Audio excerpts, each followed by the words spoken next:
Aquí comienza Tenemos Historia, un programa sin precedentes que propone hacer conocer nuestro pasado de manera veraz y objetiva a través de la opinión autorizada de los más prestigiosos historiadores. Esto es Tenemos Historia, con Emilio Perina. Muy buenas, ¿cómo están? Es para mí un verdadero gusto, un auténtico placer estar aquí haciendo nuevamente Tenemos Historia, el programa donde hace ya más de 9 años, o estamos atravesando el 9º año, nos proponemos conversar con periodistas, académicos, historiadores, médicos, abogados, maestras, profesores universitarios, economistas, en fin, todo aquel investigador que de una u otra manera nos traiga algún aspecto de nuestro pasado que nos pueda servir para comprender un poco mejor cómo somos, por qué llegamos a ser lo que somos y tal vez, solo tal vez, intuir alguna idea hacia dónde vamos, ¿no? Sí, y si no, nos entretenemos un rato, y ¿no? si no, nos entretenemos un rato, pero yo creo que hay cuestiones a veces iluminadoras. Y hoy creo que vamos a tener un programa iluminador sobre un periodo y sobre un tema tabú dentro de la historia argentina. Perfecto. Bueno, como bien saben, y la voz que escuchaban es la de Omar López Mato, que me acompaña en este programa desde ya hace una buena cantidad de años también. Sí. Y voy a empezar por todo lo formal y después vamos a presentar a nuestra entrevistado de hoy, a quien nos va a acompañar a lo largo de todo el programa, que por cierto está presentando otro libro, así que después lo vamos a comentar también un poquito. Les recuerdo que nos pueden escribir a programa Tenemos Historia, todo junto, programa Tenemos Historia @gmail.com.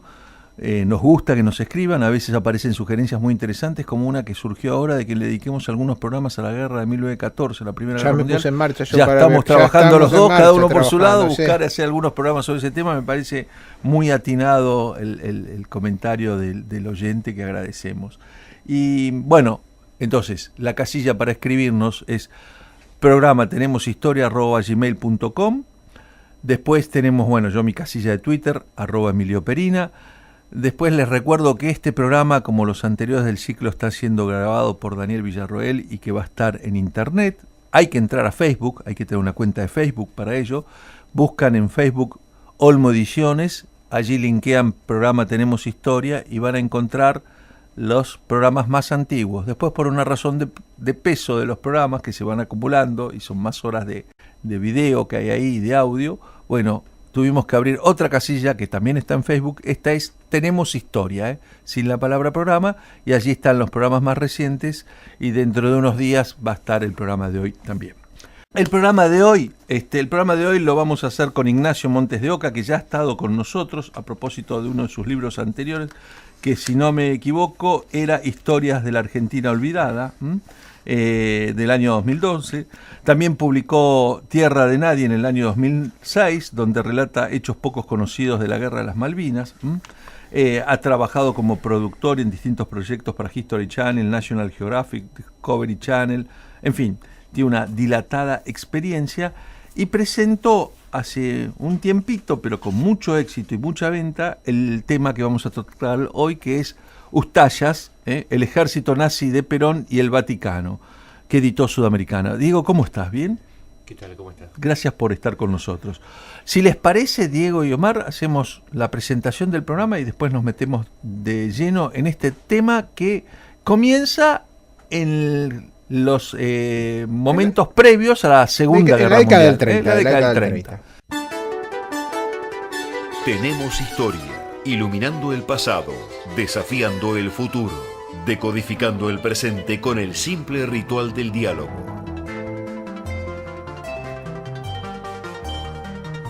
Seguimos en Tenemos Historia con Ignacio Montes de Oca, hablando de Ustallas, el ejército nazi de Perón y el Vaticano, que editó Sudamericana. Y antes de entrar en la época, este libro lo propusiste vos, te lo planteó la editorial, porque vos ya tenías alguna investigación sobre este tema, ¿no? En realidad surgió de una visita de unos estudiantes que querían averiguar algo más sobre la historia de la llegada de los criminales nazis. Me hicieron una pregunta sobre Pavelic, yo les pedí algún tiempo porque para hacer una entrevista siempre es preferible prepararse. Y en cuanto me estaba preparando me di cuenta que había un tema grande, un tema que valía la pena y empecé a buscar información y me di cuenta que nadie había descubierto la historia de los Ustayas, al menos nadie la había publicado. Me pareció un hallazgo, lo propuse a través de mi agente y en cuestión de una semana el libro ya tenía un contrato. Qué bueno.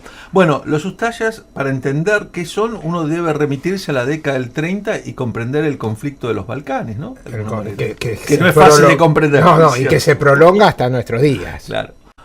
Dentro del mosaico de culturas y religiones que forman parte de los Balcanes, existe un pueblo que son los croatas, de origen eslavo, católicos, sí, que se insertan en una región que hasta hace poco formaba parte de Yugoslavia. Y que luego de la Primera Guerra Mundial fue entregada al reino yugoslavo. Bueno, ahí empieza la Primera Guerra Mundial. Recordemos que el atentado en Sarajevo es un atentado de serbios, en realidad, contra el príncipe heredero del trono austrohúngaro. Exacto, y en ese contexto donde se multiplicaba la violencia política, surge un grupo que eran los Ustayas, que significa los cruzados. Es muy difícil traducir ese término. Que eran los nacionalistas más extremos del catolicismo croata, que estaban decididos a separarse de Serbia. Recordemos entonces que como Croacia fue dada a Serbia al final de la Primera Guerra Mundial, estaban decididos a separarse por métodos violentos. Y comenzaron a buscar una serie de alianzas con países de la zona y lograron una alianza muy cercana con la Italia de Mussolini. Hay una cosita antes. Esta es una zona de choques de culturas. Acá chocan tres culturas en toda esta zona de lo que era Yugoslavia. Los musulmanes que habían avanzado y habían llegado a las puertas de Viena en el año 1700 y pico. Por otro lado, los católicos que habitaban anteriormente en el lugar, y después vinieron los protestantes, bueno, también hubo protestantes, pero fundamentalmente vinieron los ortodoxos de la mano de los rusos. Entonces había tres culturas completamente distintas que estaban constantemente chocando entre ellas desde tiempo de, bueno, hay que recordar que el conde Drácula era de esa zona y al enemigo ni justicia, como dirían después. Sí, precisamente lo que convirtió en leyenda el conde Drácula era la violencia de sus métodos. Claro, el terror que sembraba entre sus enemigos, ¿no? El terror como método de política, ¿no? Sí, que en ese momento eran católicos contra musulmanes. Pero tenemos claros entonces que el origen de los Ustayas son serbios católicos. Croatas católicos. Croatas católicos. Perdón, al revés. Croatas católicos que se convierten en una suerte de secta. Lo que sucede es que una parte de esos croatas católicos decide que el único camino era la violencia. Empieza con un primer líder que es Frank, que no era tan violento, pero que es sucedido por Ante Pavelić. Ante Pavelić va a ser el nombre que va a asignar la historia de los Ustayas y de Croacia. Luego, este hombre, Ante Pavelić, empieza a tener algunos seguidores, pero nunca le alcanzaba. Nunca juntaba el número para presentarse a elecciones o para decir, bueno, estamos en peligro de amenazar somos suficientes para amenazar a Yugoslavia. Hasta que encuentra que lo mediático era lo más efectivo para promocionar su movimiento, y en un desfile en la ciudad de Marsella asesina a el rey yugoslavo. A partir de ese momento, Pavelić pasa a ser la figura Francia. Sí, con la ayuda de un grupo terrorista macedonio, que también quería su independencia. Organizan un atentado y le disparan, y hay disparos, bombas, y bueno, lo matan. Fue un magnicidio que cambió el mapa de la región, porque en Yugoslavia asume un regente, porque el heredero era menor de edad. Empieza una época de turbulencias que es aprovechada por Pavelić, que luego del atentado se va a refugiar a Italia.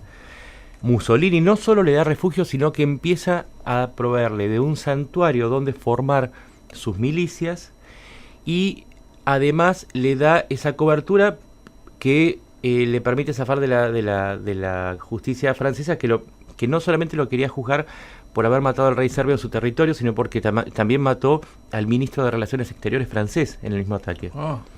O sea, ya era una persona pública y conocida. Y Pavelić empieza a cobrar notoriedad, y es el momento en que llega la Segunda Guerra Mundial. Y cuando llega la Segunda Guerra Mundial, Hitler dice, Hitler y Mussolini dicen, bueno, Yugoslavia forma parte de nuestros planes. Para sacar a Yugoslavia de Croacia, lo llaman a Pavelić y lo ponen al mando de un gobierno títere, regido por las tropas nazis e italianas, y a partir de aquí empieza la parte más violenta de la historia de Pavelić y sus sutallas. A partir de ese momento, año 1941, abril de 1941, en los siguientes 4 años, casi 1 millón de personas tienen que pagar el precio de la presencia de los sutallas en el poder. Valiéndose la metodología nazi, campos de concentración, SS, en fin, campo de concentración. Vos comentás en el libro en un momento de que no había, es decir, tuvieron el récord de exterminio de población judía dentro de los países ocupados. En Holanda habían exterminado al 90% de la población judía, acá exterminaron al 95% de la población judía. Es decir, fue una... Porcentualmente, lo que pasa es que probablemente la población judía fuera menor que la que tendría Holanda o Polonia, ¿no? Sumaba, está bien, pero sumaba varios cientos de miles. Sí. Además, era tal el encarnizamiento que mostraban los sutallas a la hora de cometer sus crímenes, que llega un momento en que el general alemán a cargo de la zona, un SS, envía un informe a Berlín diciendo que tanto él como sus oficiales están horrorizados con los métodos de los sutallas. Había que ser bastante terrible para que los SS, las personas que administraban Treblinka y Auschwitz, dijeran que había alguien peor que ellos. Bueno, los sutallas eran peores. Y había una particularidad. Los alemanes no eran fanáticos religiosos, eran paganos. Los ustayas usaban la religión como justificación para sus masacres. Ellos decían que que había que convertir a 1/3 de los serbios, que eran católicos ortodoxos, a 1/3 había que expulsarlos y a 1/3 había que matarlos. Bueno, esa es una característica, yo diría que es común a todos los movimientos totalitarios, ¿no? Que siempre subyace una idea de religiosidad, sea religión pura o religión política. Claro, pero acá se basa mucho en una religión como católica, en una religión católica, se basa mucho en curas que participan de estas matanzas y que después va a ser los que le van a permitir la vía de escape. Sí, siempre hay una... lo que pasa es sobre todo la idea del religioso, que es lo que te está de alguna manera garantizando, y además garantizando una mejor vida en el más allá, que justifique tus pecados en nombre del bien, ¿no? En nombre del bien. De alguna manera era lo que los cruzados usaban cuando avanzaban hacia Jerusalén. En la Edad Media lo que hacían era justificar cualquier barbaridad que cometieran.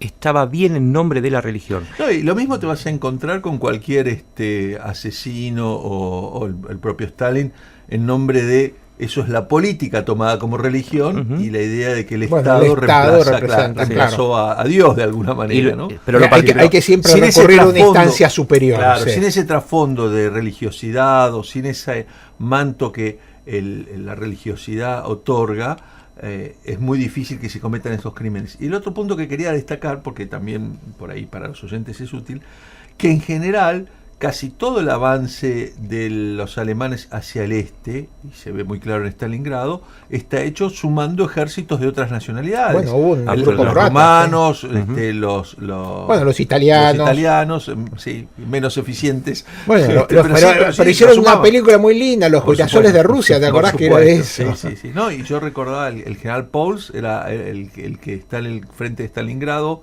que yo hace poco que terminé de leer ese libro, era rumano, ¿no? Era rumano. Bueno, y los franquistas, la división azul. Franquista y los croatas y los serbios y todo lo que iban levantando, y polacos y demás que se iban sumando a la ola vencedora de alguna manera, ¿no? La particularidad que tiene este movimiento Ustaya es que dentro del universo nazi fue el único que usó la religión católica para cometer sus masacres. Ni siquiera... hablemos de países que también tenían una gran presencia católica. Ni siquiera Franco se animó a hacer la guerra civil en nombre de la religión. Lo hacía en nombre de la cruz, pero también usaba la parte política, era mucho más fuerte que la parte religiosa. Claro, no, y de hecho vos lo planteaste bien. Muchos religiosos que en un primer momento acompañaron el nazismo en su surgimiento lo abandonaron. El caso más famoso es el el padre ortodoxo Niemöller, que es el autor de aquella famosa Sí, frase, oración en realidad, que decía: primero vinieron por los sindicalistas, no me importó, después vinieron por los judíos, no me importó, después vinieron por los comunistas, no me importó, después por los medios. Bueno, la frase es así, y él está dentro de ese contexto, como también le pasó a muchos padres católicos. Vamos a hacer la primera pausa musical del programa de hoy, y ya puestos en contexto, vamos a tratar de entender cómo los Ustayas se convirtieron en el ejército nazi de Perón y el Vaticano aquí en la Argentina, cómo llegaron acá. Este es el libro que presentó Ignacio Montes de Oca en 2013 con Sudamericana. La historia no tiene dueño.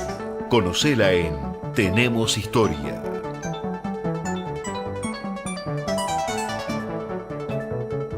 Seguimos en Tenemos Historia. Les recuerdo que nos pueden escribir al programa tenemoshistoria@gmail.com, que el programa está siendo grabado y lo pueden tomar de Facebook entrando a Olmo Ediciones, allí buscar programa Tenemos Historia, o si no directamente en Facebook Tenemos Historia.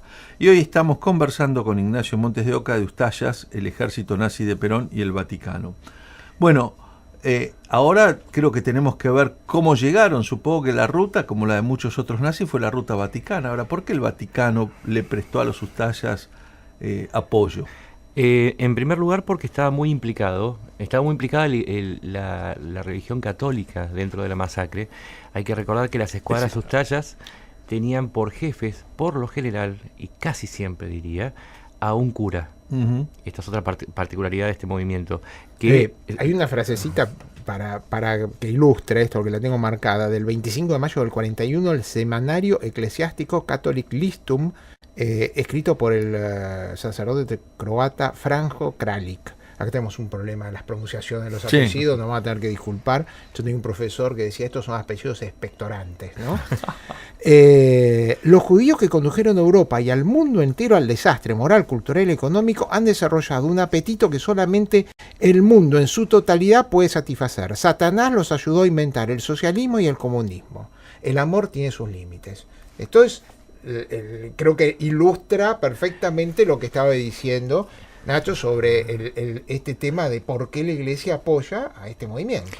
Es que cuando a partir del 43 ya empieza a saberse que la guerra iba a tener un desenlace en contra del eje, y la Iglesia empieza a notar que su apoyo explícito al gobierno de Pavel y detrás de ello la complicidad con la muerte de casi 1 millón de personas, iba a tener un costo, y que no convenía que en el futuro que se veía llegar, estos líderes fueran juzgados y se expusiera en un juicio toda la maraña de apoyos que habían recibido, y que obviamente que tenía en la Plaza San Pedro, uno de sus epicentros.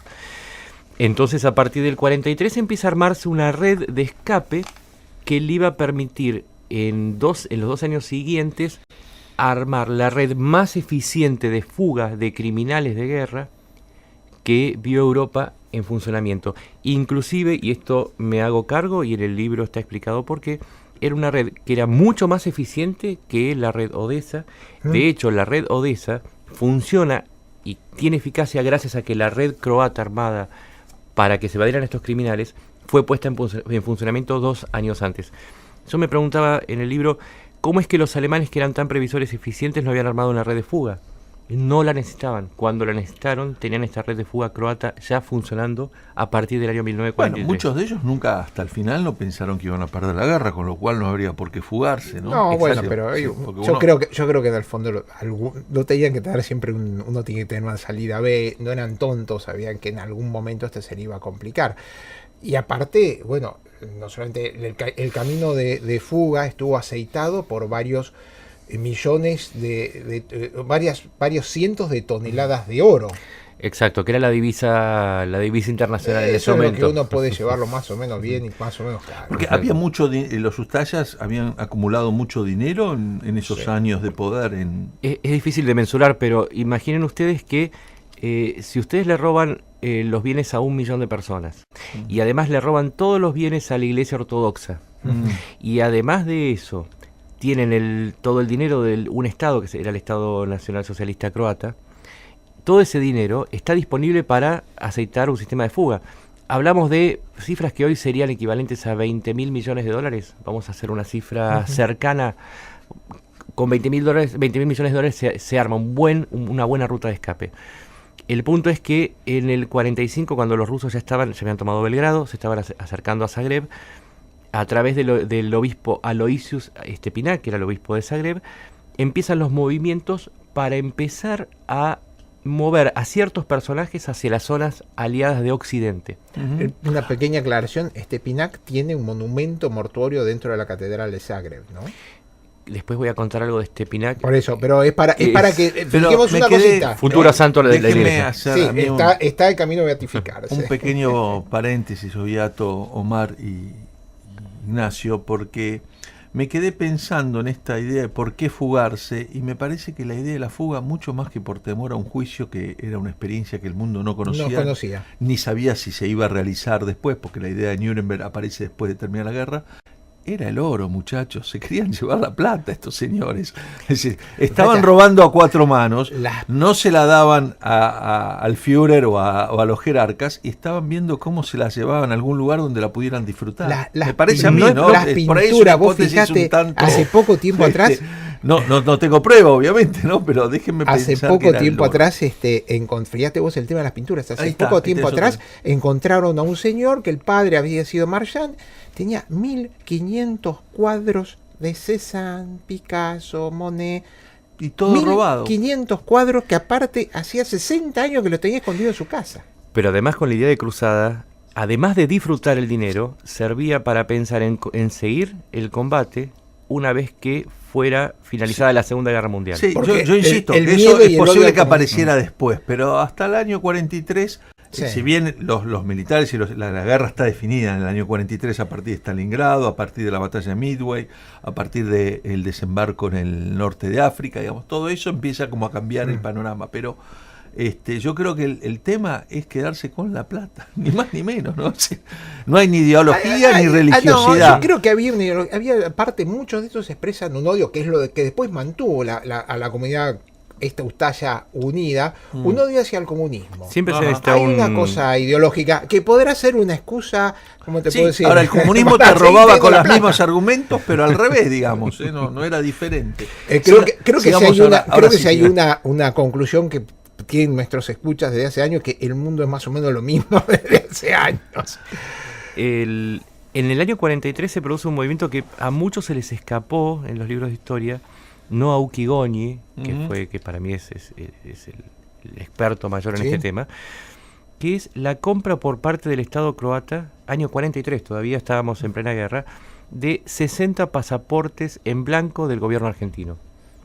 Bueno, una práctica que hay que decir que desde la década del 30 el gobierno argentino sucedía en nuestras embajadas, no solo con nazis, no solo con croatas, sino que ha habido un manejo corrupto del servicio exterior argentino que afectó muchas embajadas. Y no solo en la Argentina, sino en muchos países del mundo, países de América Latina. Pero esto fue un trato de Estado a Estado. Ajá. La corrupción estaba en las embajadas donde los cónsules y los embajadores vendían, pero esto fue un pedido de un Estado a otro Estado. Y eso es lo que lo hizo raro, porque además esos pasaportes comienzan cuando los principales curas de Croacia empiezan a ser trasladados al Vaticano, empiezan a emigrar al Vaticano y terminan siendo puestos en lugares clave que luego cuando empiezan a armarse la ruta de fuga, era precisamente en ese puesto en donde se los necesitaba. El caso es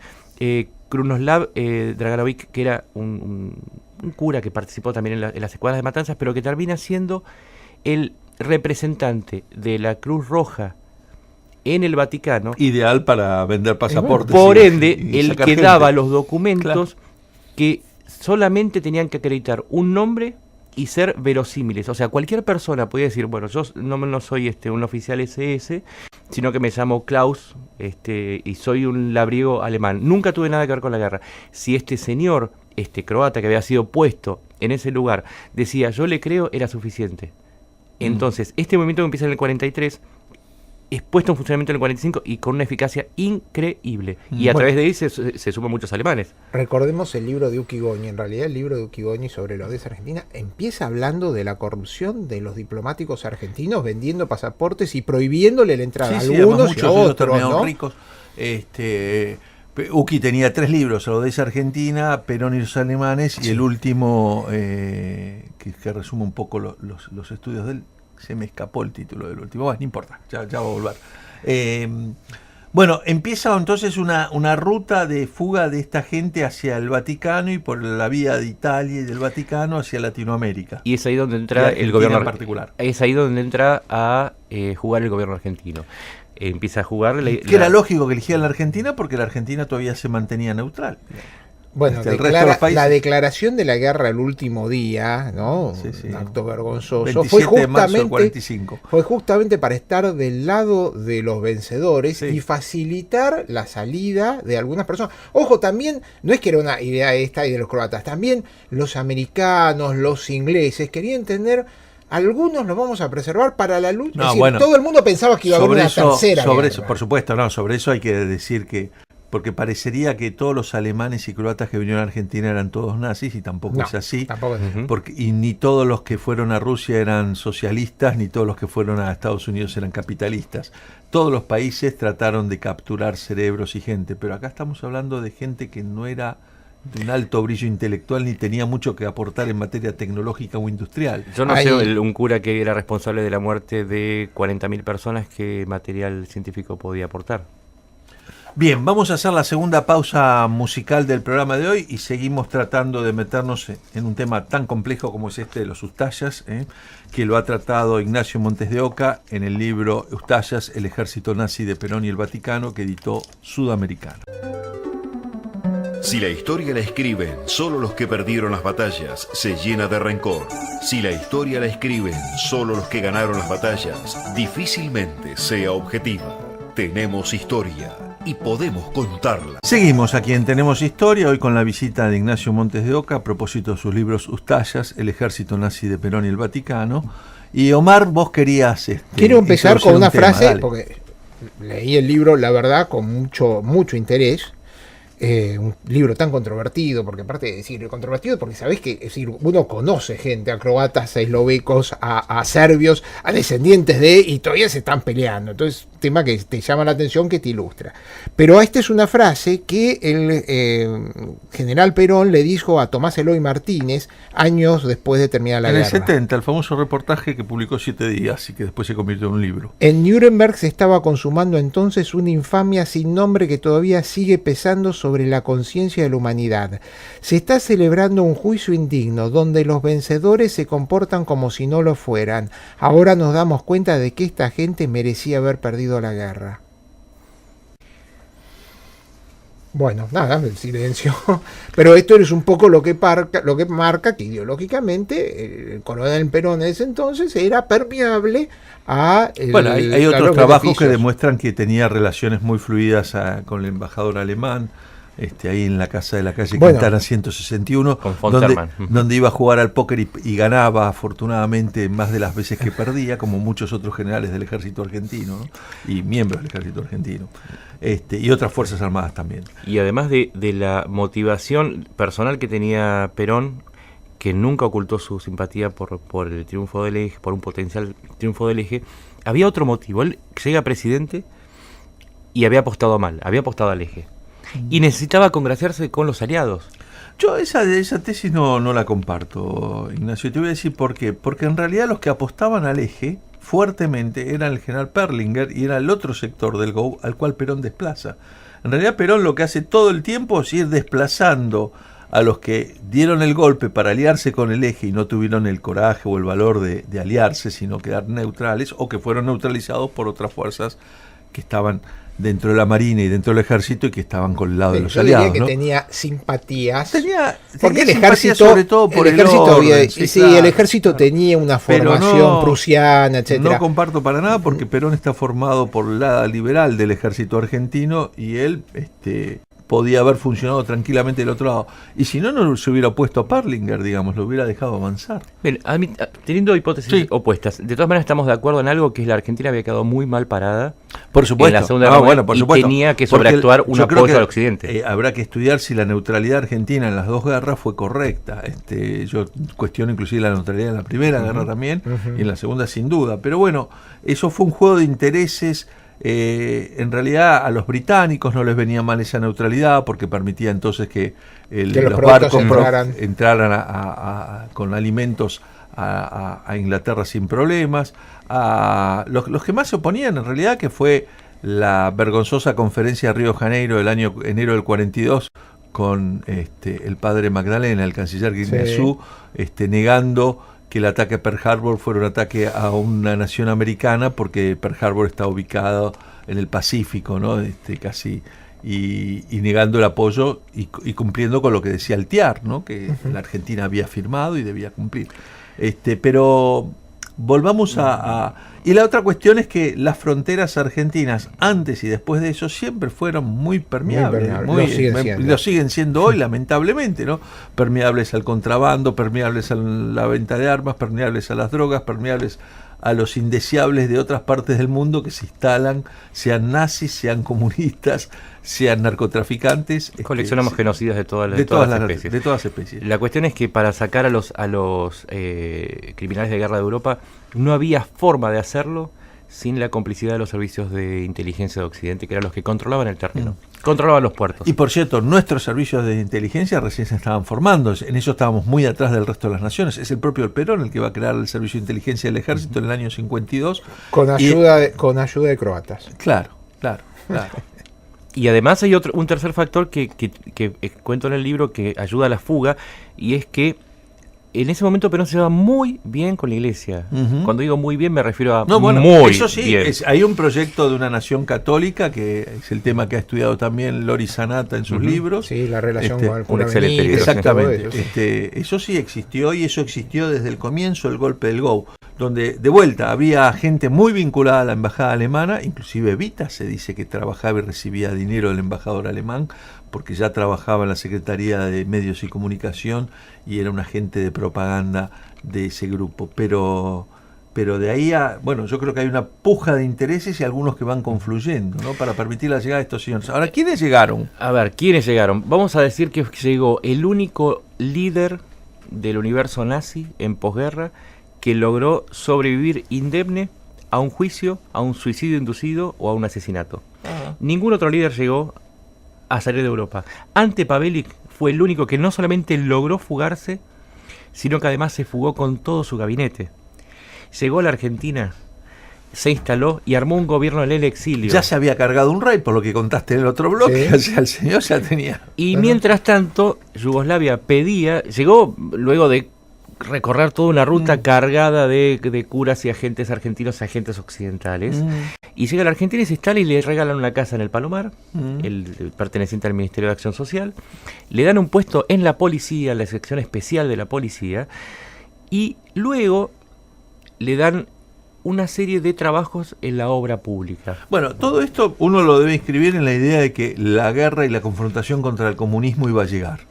Exactamente, ¿no? Guerra Mundial. El planteo de la Tercera Guerra era una realidad. Uno lo que busca es gente que te entrene y probadamente anticomunista, exageradamente anticomunista, que te entregue a soldados para esa guerra, ¿no? Y ese gobierno en el exilio que arma Pavelic servía como retaguardia para sostener a un grupo que estaba probadamente que tiene experiencia en la lucha anticomunista. La parte de los jerarcas viene a la Argentina, la masa de los soldados sustrayas va a Estados Unidos. 40.000 van a Estados Unidos. Mira. Y se calcula que unos 6-7.000 llegan a la Argentina. Esos 6 o 7.000 que llegan con el tesoro croata que fue traído a la Argentina. Una parte quedó en la banca suiza y eso sirve para financiar un movimiento terrorista que funcionó primero desde la Argentina y que tuvo acciones durante 4 décadas. O sea, se va Pavelic se viene Pavelic a la Argentina y empieza a funcionar el movimiento Ustaya como movimiento terrorista que llegó inclusive, a ver si entendemos de qué se trataba esto. Secuestró un avión en New York en el año 76. Metió bombas en la ciudad de New York, en la Estatua de la Libertad, mató embajadores, cónsules en Europa, Estados Unidos y en América Latina, siempre cónsules serbios. Participaron como tropa en las luchas anticomunistas en África, en América Central, en América del Sur y en acciones especiales en ya Europa. en el contexto Bueno, de la Guerra Fría. Y en Yugoslavia también. Hicieron un movimiento terrorista en Yugoslavia. Bancaron un movimiento guerrillero croata nacionalista contra el gobierno comunista de Tito. Era una red terrorista global mucho antes de que existiera siquiera la idea de Al-Qaeda. Estos ustayas que fueron sacados de Europa con complicidad de la Iglesia Católica, del gobierno argentino y de los gobiernos occidentales, fueron una retaguardia que además asumió tareas terroristas. Claramente se convierten ahí en soldados de la Guerra Fría, ¿no? De esta tercera guerra mundial que para muchos es la Guerra Fría, ¿no? Inclusive en República Dominicana forman parte de la tropa de Trujillo, pues, por citar solamente uno de los casos, y participan de la invasión, de un intento de invasión en la zona de Trinidad en Cuba. En Cuba, sí. Bueno, la tropa era mandada por 2 generales ustayas. Bien, tenemos que hacer una nueva pausa musical, la última del programa de hoy en Tenemos Historia, y seguimos después conversando y sacando las conclusiones de este libro que presentó Ignacio Montes de Oca y que se titula Ustayas, el ejército nazi de Perón y el Vaticano, que editó Sudamericana. Tenemos Historia, una tertulia con diálogos para iluminar el pasado y pensar en construir el futuro.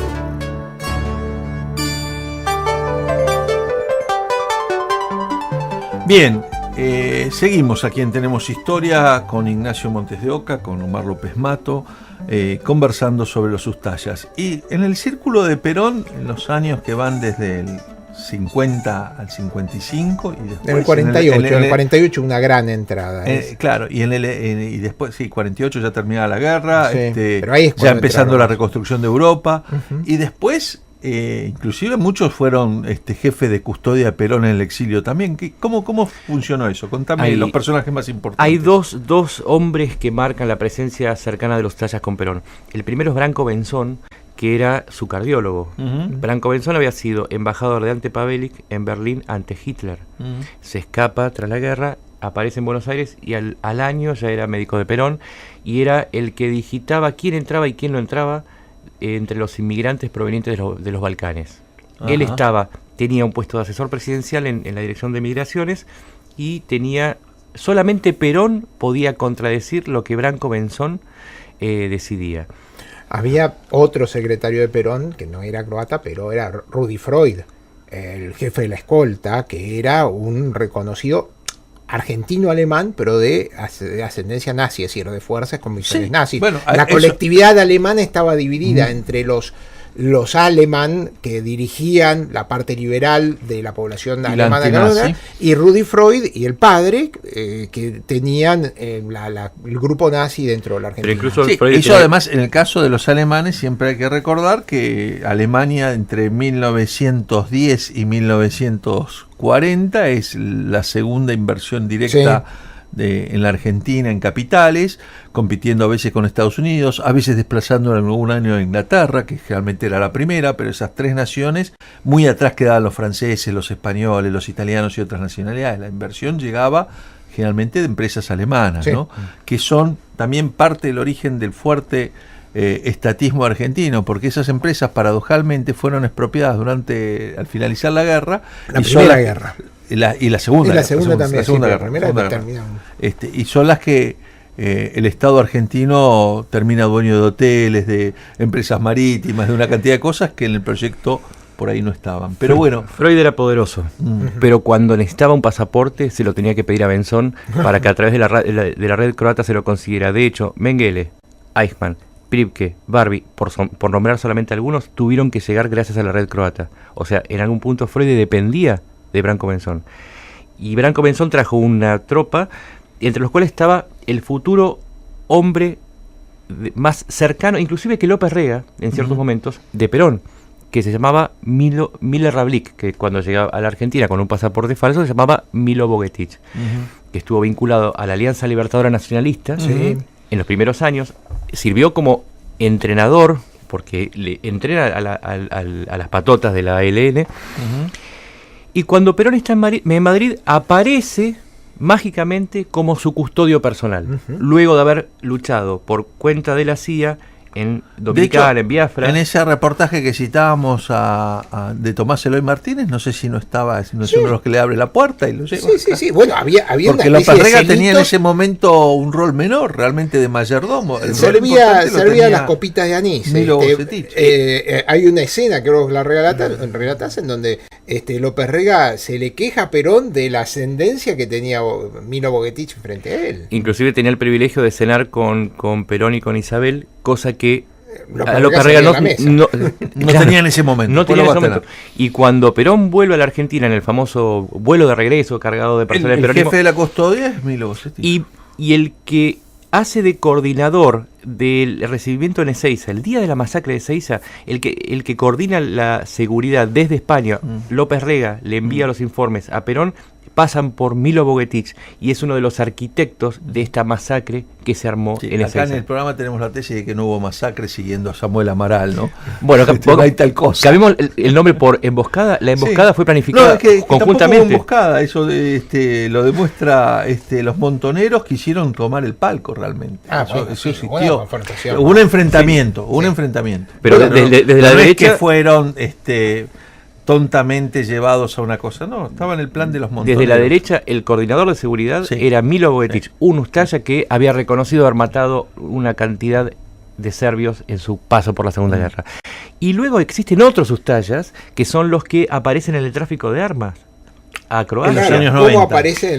¿Cómo aparecen los cañones argentinos disparando sobre los bosnios durante la década del 90? Ustedes recuerdan a un viejito capturado en Santa Teresita, un viejito Ustaya que lo captura luego de que Canal 13 lo encuentra perdido allá en una ciudad. Bueno, ese era uno de los jefes del más terrible campo de concentración croata llamado Jasenovac, donde murieron 600.000 personas. Dinko Sakic aparece mencionado en la causa de la venta de armas a Croacia como uno de los facilitadores.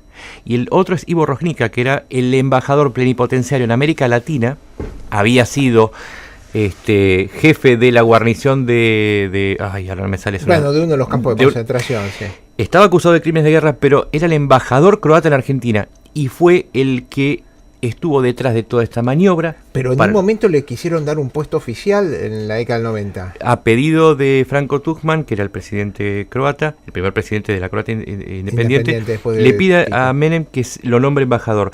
Pero rápidamente aparecen los antecedentes como criminal de guerra y no lo nombran. No lo pueden nombrar. Pero en la causa de armas queda claro que hay una serie de personajes que nombro en el libro que habían venido desde el 47 en adelante, Ustayas, que forman parte de la maniobra. La verdad que es apasionante el tema, no nos va a quedar tiempo para profundizar esa línea, ¿no? Pero imagino yo que muchos de esos personajes entrenaron oficiales del ejército en la década del 50 y mantuvieron sus relaciones con ellos, ¿no? Por supuesto. Oficiales que serían en ese momento tenientes y capitanes que en los 90 llegaron a coroneles o generales, ¿no? Y no solamente eso. Hipótesis que les tiro. Tengo casi plenamente documentado que fueron los que entrenaron a los primeros grupos de la AAA en Argentina. Cuando se empieza a armar la AAA, Milo Bocetich es el que manda a traer por lo menos 60 Ustayas desde Europa, los importa a la Argentina, y son esos grupos que venían de la lucha anticomunista los que entrenan a los primeros grupos civiles en la represión. ¿Cuántos soldados argentinos hubo en la guerra croata-serbia? Ese es otro detalle que también pasa desapercibido. Hubo un capitán que sigue viviendo, ¿no? Cerca de 350 argentinos fueron a combatir a Croacia. La mayor parte no eran descendientes de croatas. Eran Pérez González, no es que eran croatas. Eran nacionalistas católicos en su mayoría. Y hay un brigadier que participó hay un brigadier croata que es un argentino que participó en el movimiento Cara Pintada, y cuando se lo iba a juzgar escapó a Uruguay y apareció en Croacia luchando del lado croata, y bueno, hoy en día es uno de los héroes de la Croacia moderna. Yo me acuerdo que en su momento le hicieron un reportaje en Croacia en donde él reconoce que los cañones que estaban sonando eran cañones argentinos. No solamente cañones, la cantidad de armas y pertrechos, también no solamente es importante un cañón y un fusil, también las vendas, los cascos, los visores. Se le proveyó en el momento anterior a la batalla de Krajina, que fue una batalla crucial en donde Croacia empieza a ganar la guerra. En el momento anterior es donde llegan las armas argentinas. Sin esas armas argentinas, yo me arriesgo a decir, la batalla por Croacia hubiese sido mucho más larga, mucho más larga. Bien, nos quedamos sin tiempo. Un programa apasionante el de hoy y seguramente da para muchos más programas y más investigaciones en torno a lo que son los Ustayas, un ejército fantasma, si se quiere, en alguna manera, muy real para otra gente que lo tuvo que enfrentar, que atravesó casi medio siglo de historia argentina sin que tuviéramos demasiadas noticias de ellos. Yo creo que es un libro que hay que leerlo, porque la figura de Pavlovich acá en la Argentina, como un criminal de guerra, vive acá, le piden extraditarlo y dicen, no sabemos dónde está, y le están dando contratos para que haga edificios, entre ellos el edificio Alas. Ajá. ¿No? Es decir, Ajá. no es que hacía casitas en el interior, no, el edificio Alas, donde estuvo el Canal 7 originalmente. El barrio Evita, en Ezeiza. Bueno, el barrio Evita en Ezeiza, parte de Ezeiza también, eso lo hizo la constructora de este hombre. Bueno, O sea que, ustedes saben son que la pequeños construcción grandes es una detalles. industria que se utiliza mucho para blanquear dinero. Sí. Si traían dinero, era lógico que hicieran construcciones. Pudieron editar libros o hacer películas también. Bien, no quedan hipótesis en el aire y gracias Ignacio Montes de Oca por haber presentado este libro, Ustayas, Gracias el a todos. ejército nazi de Perón y el Vaticano, que editó Sudamericana. Omar, nos reencontramos la semana que viene aquí en Tenemos Historia. Vamos a estar acá. Y el de hoy ha sido un tema por demás apasionante que seguramente le dedicaremos a algún otro programa. Creo que lo tienen que leer, creo que es iluminador, como dije al principio. Pasen la mejor semana posible y los estaremos esperando aquí en Tenemos Historia. Chao.